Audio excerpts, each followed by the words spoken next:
was busy doing some work today when I noticed that this old strainer, which is currently clean, that strainer has a VW symbol on it, right down at the bottom here. Don't know if we can make that out.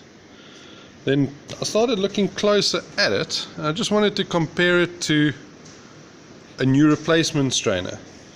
Okay, we've got a mesh on the old strainer. The wire seems thinner than on the replacement strainers. The holes on the replacement strainers are fractionally larger in size, allowing more debris to go through. But what piqued my interest was that the factory strainer had these two parts attached too. And when I was washing the inside, there was a whole line of debris inside here that no matter how much paraffin I poured on it, that just wouldn't move. So I started looking closer at it, and I noticed that it's actually not majorly different from the replacements, but this ring piece over here fits inside here like that, and you'll see there's a VW sign on that too, and then that is all held together using that clip. Why? The question is why?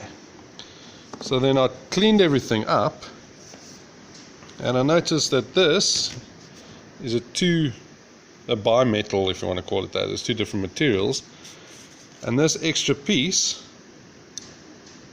is magnetic.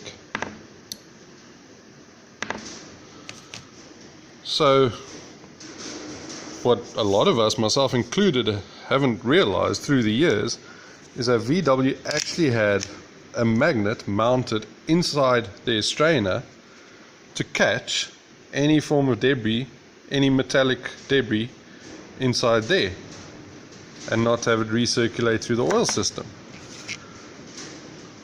where the replacements do not have such a thing, but they do have the cutouts for the provision of remounting the VW strainer into it, the magnet. So I've just scratched through my pile of rubbish. I don't have any of these anymore. This is the only one that I've got. And I'm wondering how many of us unwittingly have thrown VW's filtering system away, not knowing that there is actually a filtering system attached. Food for thought. Comments below, please. Goodbye.